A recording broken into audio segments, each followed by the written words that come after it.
Cadres আয়োজিত SolidWorks workshop 2016-তে সবাইকে স্বাগত। আজ আমি আপনাদের সাথে আছি মোহাম্মদ ইয়াসিন আলী। আজ আমি দেখাবো কিভাবে এই মেশিন পার্টটি সলিডওয়ার্কস 2013 ব্যবহার করে ড্র করা যায়। এর জন্য আমি সলিডওয়ার্কস 2013 সফটওয়্যারটি ওপেন করে নিলাম। এরপর আমি নিউয়ে গিয়ে একটি পার্ট ফাইল ওপেন করলাম। এরপর আমি আমার ফিগার থেকে দেখে বুঝতে পারছি আমি যদি ফ্রন্ট ভিউ দিয়ে ফিগারটি আঁকা শুরু করি তাহলে এটি আঁকা আমার জন্য সহজ হবে। তাই আমি সলিডওয়ার্কস থেকে ফ্রন্ট প্লেন নিয়ে স্কেচ শুরু করলাম। এরপর আমি আমার ফিগারের ফ্রন্ট ভিউ এর শেপটি এঁকে ফেলবো।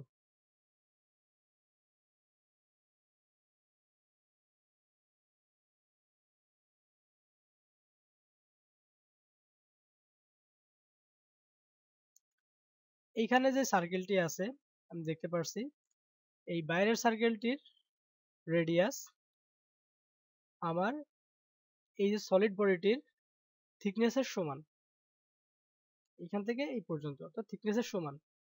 তাই আমি এই সার্কেল নিয়ে এইটিকে সেন্টার হিসেবে ধরে এই পর্যন্ত রেডিয়াস নিয়ে সার্কেলটি এঁকে ফেলবো। এরপর আমি স্মার্ট ডাইমেনশন থেকে গিয়ে প্রত্যেকটা পার্টের ডাইমেনশনটি সেট করে নেব। তার জন্য আমি ফিগার থেকে ডাইমেনশনগুলো দেখে নিই। আমার সলিড বডির হাইট হচ্ছে 7/8 ইঞ্চ। তার জন্য আমি এই লাইনটিকে সিলেক্ট করে এর হাইট দিয়ে দেব 7/8 ইঞ্চ দিয়ে এন্টার প্রেস করব। আমার অবজেক্টটির লেন্থ 7 × 3/8 অর্থাৎ 7.375। তাই আমি এই লাইনটিকে সেট করে তার ডাইমেনশন দেবো 7.375। এখানে এই অংশগুলি আমার দরকার নাই, তাই এটি আমি বাদ দেব। বাদ দেওয়ার জন্য আমাকে ট্রিম সিলেক্ট করে মাউসের লেফট বাটন চেপে ধরে যে অংশগুলো বাদ দেব তার উপর দিয়ে কার্সারকে নিয়ে যাওয়া লাগবে। এতে আমার অপ্রয়োজনীয় অংশগুলো ট্রিম হয়ে যাবে। কি করব, আমি দেখতে পাচ্ছি আমার এই গোল অংশের মাঝখানে একটি হলো আছে। এই হলো ডায়ামিটার এখানে দেওয়া আছে 0.998 থেকে 1 মিলিমিটার ডায়ের একটি হলো। তার জন্য আমি সার্কেল নিয়ে এখানে সার্কেল তৈরি করব, যার ডাইমেনশন দেব 1 ইঞ্চ, অর্থাৎ আমার যে ডাইমেনশন দিয়েছিল তার সর্বোচ্চ যে ডাইমেনশন সেটি। এরপর আমি এটিকে এক্সট্রুড করব। প্রথমে আমি আমার অবজেক্টের এইটুকু অংশ তৈরি করে নেব, যার থিকনেস দেওয়া আছে 3/4 ইঞ্চ। তাই আমি আমার ড্রয়ের এক্সট্রুডের থিকনেস দিয়ে দেবো 3/4 ইঞ্চ।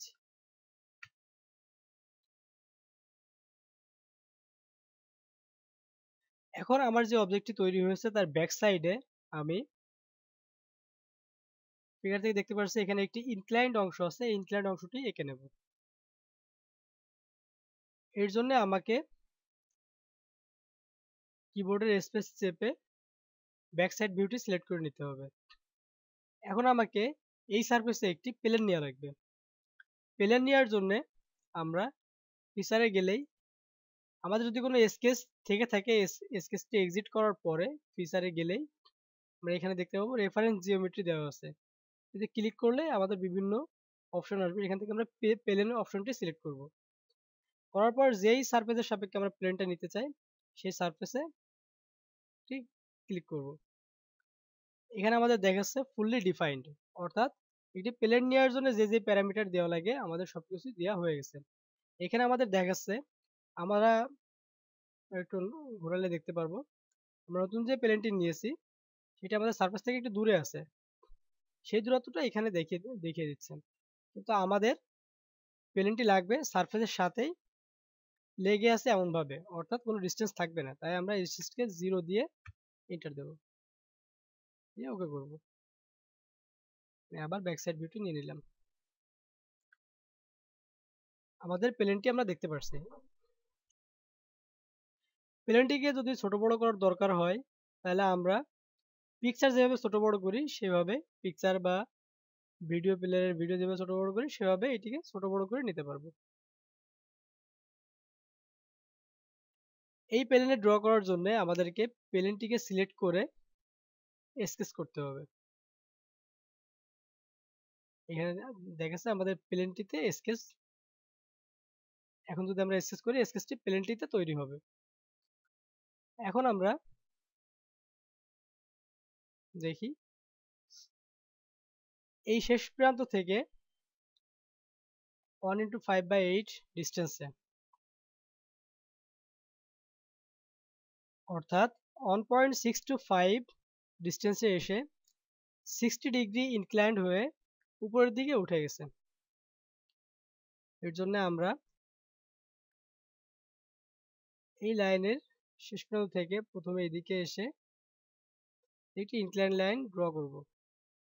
এরপর এই লাইনটির ডাইমেনশন দেব 1.625 এবং এই অ্যাঙ্গেলের ডাইমেনশন দেওয়ার জন্য আমাদেরকে প্রথমে ইনক্লাইন লাইনটি, পরে হরাইজন্টাল লাইনটি সিলেক্ট করলে আমাদের একটি অ্যাঙ্গুলার ডাইমেনশন চাওয়া হবে। তখন এখানে আমরা দিয়ে দেব 60। এরপর আমরা বাকি অংশটি পুরো করব।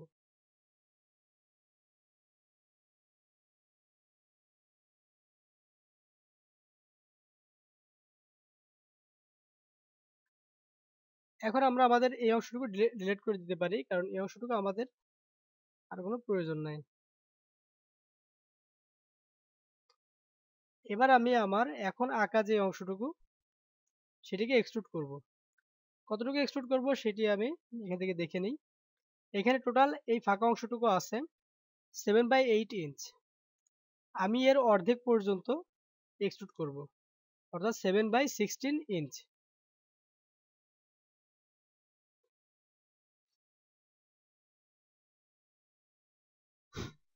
দেখতে পাচ্ছি এখানে দেখানো হয়েছে 0.75 ইঞ্চ এক্সট্রুড হয়ে আছে। আমি এটাকে করতে চাই 7/16 ইঞ্চ। 7/16 ইঞ্চ দিয়ে এন্টার দেব, দিয়ে ওকে করব।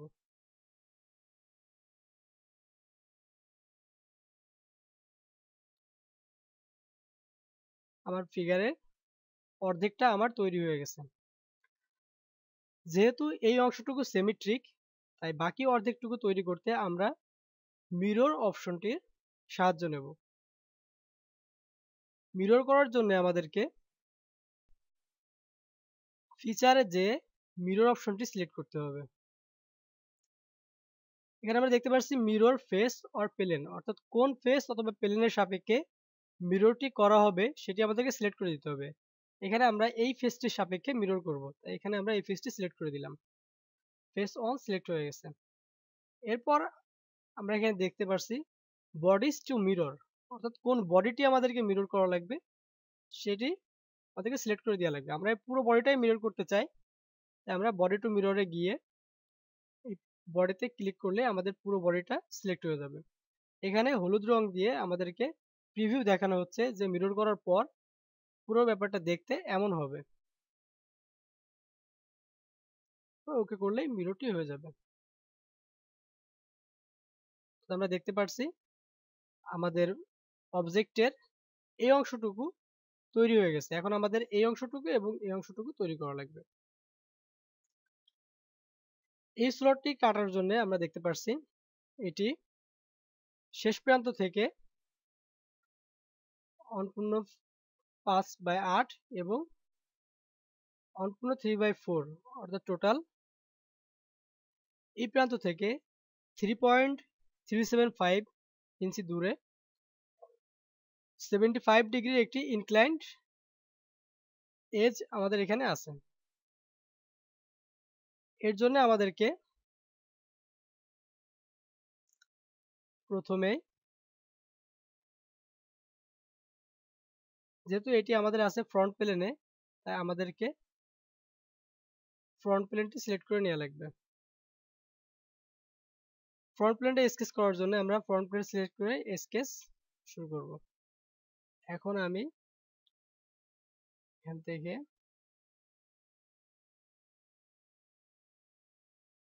এই অংশটির ডাইমেনশন হবে 3.375 এবং এই ইনক্লাইনটি হবে 75 ডিগ্রি।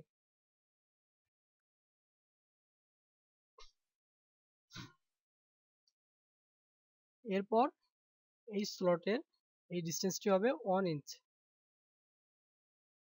অর্থাৎ এখানে একটি 1 ইঞ্চ লাইন নেওয়া লাগবে,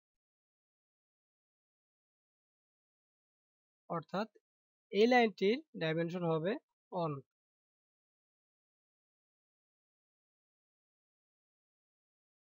এবার আমরা এই স্লটটি তৈরি করার জন্য এক্সট্রুড কাট করব। ফিচারে গিয়ে এক্সট্রুড কাট সিলেক্ট করে এই অংশটি সিলেক্ট করে দেব।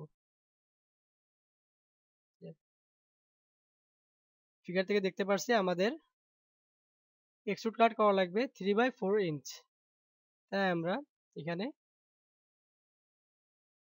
3/4 ইঞ্চ দিয়ে এন্টার দেব, দিয়ে ওকে করব।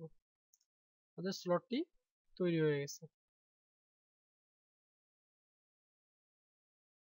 আমাদের এই প্লেনের কাজটি আমরা আগে শেষ করে ফেলেছি, তাই এখন আমরা ইচ্ছে করলে এই প্লেনটিকে হাইড করে দিতে পারি। হাইড করার জন্য প্লেনের উপর মাউসের কার্সার নিয়ে যেয়ে রাইট ক্লিক করলেই এখানে হাইড অপশনটি পাওয়া যাবে। ক্লিক করলে আমাদের প্লেনটি হাইড হয়ে যাবে। এখন আমাদের এই অংশটুকু আঁকা লাগবে ফ্রন্ট প্লেনে, তাই আমরা ফিচার থেকে রেফারেন্স জিওমেট্রিতে গিয়ে ফ্রন্ট প্লেনে একটি প্লেন নেব। ফ্রন্ট প্লেনে একটি প্লেনটি যেহেতু আমাদের এই ফ্রন্ট প্লেনের যে সারফেস তার সাথে লেগে থাকবে, তাই আমরা এই ডিস্টেন্সটিকে 0 করে দেব, দিয়ে ওকে করব।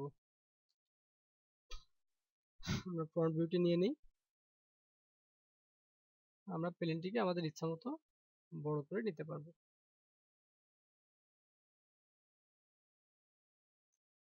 ফিগার থেকে দেখা যাচ্ছে এই অংশটি এই শেষ প্রান্ত থেকে অনপূর্ণ 1/8 ইঞ্চ দূরে অবস্থিত। এখন আমরা এই প্লেনটি সিলেক্ট করে স্কেচ শুরু করলাম এবং ফ্রন্ট ভিউ নিয়ে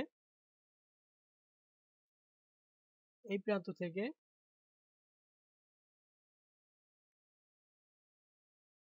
আমি এই শেপটি এঁকে নিলাম। তার ডিস্টেন্স দেব, এই অংশটুকু ডিস্টেন্স দেব অনপূর্ণ 1/8, অর্থাৎ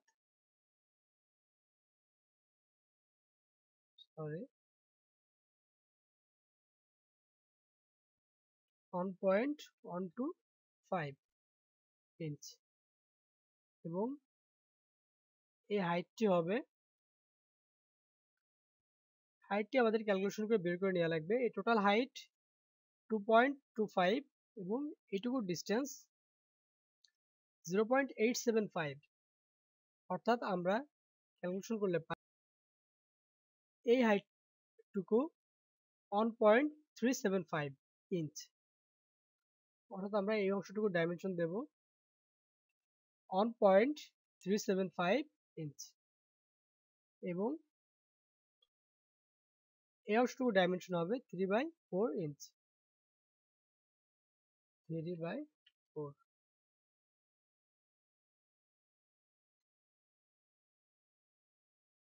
এবার আমাদেরকে একটি সার্কেল আঁকা লাগবে যেটি এই দুই বিন্দু দিয়ে যায়, অর্থাৎ এই যে লাইনটি এঁকেছিলাম তার শেষ বিন্দু এবং আমাদের এখানে যে স্লট কাটা হয়েছে তার শেষ বিন্দু দিয়ে যায় এবং যার রেডিয়াস 2 ইঞ্চ। এর জন্য আমাদেরকে সার্কেলের পাশে যেই অপশন আছে সেখান থেকে পেরিমিটার সার্কেলের অপশনটি সিলেক্ট করতে হবে এবং আমাদেরকে এই পয়েন্ট এবং এই দুই পয়েন্ট সিলেক্ট করে এইদিকে নিলে এটি এইদিকে মানে ইনভার্টেড, আমাদের যেদিকে দরকার তার সাপেক্ষে ইনভার্টেড সার্কেল তৈরি হবে। তাই আমাদেরকে এইদিকে কার্সার রেখে যে কোনো বিন্দুতে কার্সার রেখেই মাউসের লেফট বাটন ক্লিক করতে হবে, এরপর ওকে করতে হবে। এখন যদি আমি এই সার্কেলের ডায়ামিটার 4 দিই তাহলে আমাদের ডিজায়ার্ড সার্কেল অর্থাৎ যার রেডিয়াস 2 ছিল সেটি পেয়ে যাব। এরপর আমি একটি লাইন নিয়ে এই বিন্দু থেকে এই বিন্দু পর্যন্ত টেনে দিলাম। এখন আমাদের সার্কেলের এই অংশগুলো আমাদের দরকার নেই, এর জন্য আমি এই অংশটুকু ট্রিম করে দেব। ট্রিম সিলেক্ট করে আমি অংশটুকু ট্রিম করে দিলাম। এই অংশটুকু আমাদের দরকার, বাকি অংশটুকু ট্রিম হয়ে গেল। ওকে করলাম। এবার আমি এই অংশটুকুকে এখান থেকে দেখে নিই, এক্সট্রুড করব 3/4 ইঞ্চ ডেপথের একটি এক্সট্রুড করব। অর্থাৎ ফিচারে গিয়ে এক্সট্রুড সিলেক্ট করে আমি এই অংশটুকু সিলেক্ট করে দেব। এখানে প্রিভিউতে দেখাচ্ছে আমার এক্সট্রুডটি বাইরের দিকে হচ্ছে, তাই আমি অ্যারো চিহ্নটিকে ভিতরের দিকে দিয়ে দেব। এটি করার জন্য আমার মাউসের লেফট বাটন অ্যারো চিহ্নের উপর ধরে লেফট বাটন চেপে ধরে এটিকে মাউস নড়ালে আমরা দেখব এটি এদিক সেদিক নড়াচড়া করছে। আমরা পিছনের দিকে দিয়ে এইখানে ডাইমেনশনটি দিয়ে দেব 3/4 ইঞ্চ, অর্থাৎ এই ডাইমেনশনটি হবে 3/4। আমরা আমাদের রিকোয়ার্ড শেপ পেয়ে গেলাম। ফিগার থেকে দেখতে পাচ্ছি এখানে একটি হলো করা আছে, একটি ড্রিল করা আছে যার ডায়ামিটার 1/2 ইঞ্চ।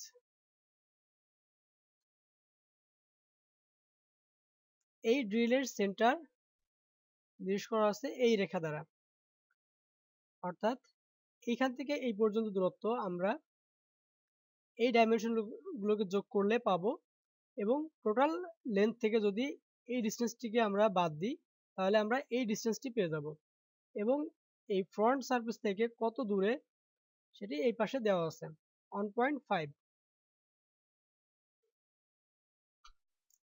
এই ডাইমেনশনগুলোকে ক্যালকুলেশন করে এটি থেকে বাদ দিলে আমরা দেখতে পাই এই অংশটুকু থাকে 1.5 এবং এদিকে এই সারফেস থেকে এই সার্কেলটি হবে 1.5 ভিতরে। এটি করার জন্য আমি টপ সারফেস সিলেক্ট করে স্কেচ শুরু করব এবং লাইন নিয়ে এদিকে একটি লাইন এদিকে একটি লাইন, এই প্রত্যেক লাইনের ডাইমেনশন হবে 1.5।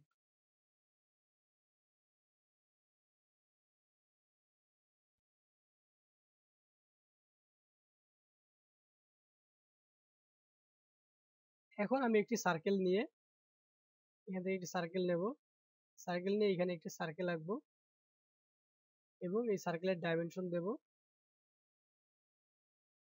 0.5 ডায়া। এরপর আমি হলোটি তৈরি করার জন্য এই সার্কেলটিকে এক্সট্রুড কাট করব।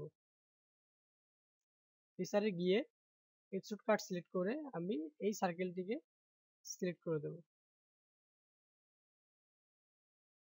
দেখতে পাচ্ছি আমার অ্যারো চিহ্নটিকে নাহলে আমাকে একটি প্রিভিউ দেওয়া হচ্ছে যেটি আমার এক্সট্রুড কাটটি কত বড় হবে সেটি নির্দেশ করে। যেহেতু এই সারফেসের থিকনেস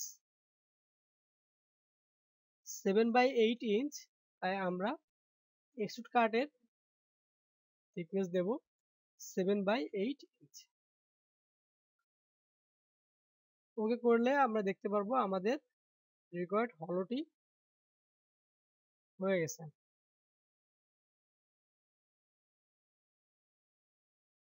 ফিগার থেকে দেখতে পাচ্ছি আমাদের এই এজ গুলো রাউন্ড করা। এই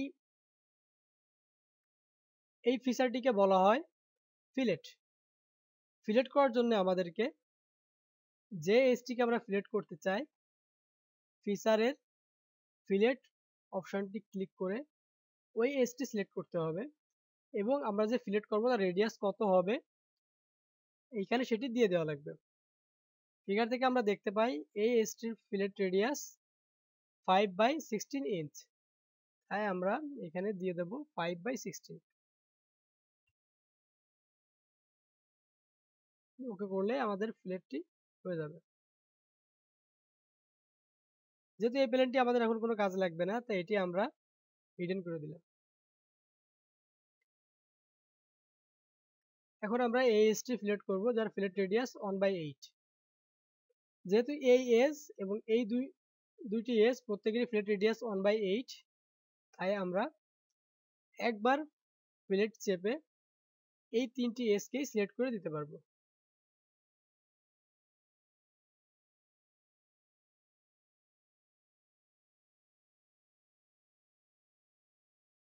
সরি, একবার ফিলেট চেপে এজ তিনটিকে সিলেক্ট করে দিলাম। ফিলেট রেডিয়াস দিয়ে দেব 1/8।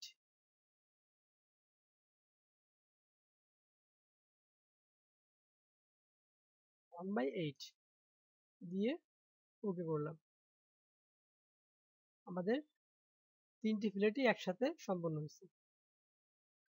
এখন আমরা এই ফিলেটটি করব। আমরা দেখতে পাচ্ছি এই অংশটি এবং এর যে ব্যাক ভিউ থেকে দেখলে যেই এজটি দেখা যেত, এর প্রত্যেকটি পার্টই 1/4 ইঞ্চ এর ফিলেট করা। তাই আমরা এই পার্টটি এবং এই প্রত্যেকটা পার্টই 1/4 ইঞ্চ এর ফিলেট করব। এর জন্য আমাদের ফিলেট চেপে এই এজগুলো সিলেক্ট করে দেওয়া লাগবে এবং ফিলেট রেডিয়াস দিব 1/4 দিয়ে ওকে করব। আমরা আমাদের ডিজায়ার্ড অবজেক্টটি তৈরি করে ফেলেছি। আজকের টিউটোরিয়াল এই পর্যন্তই।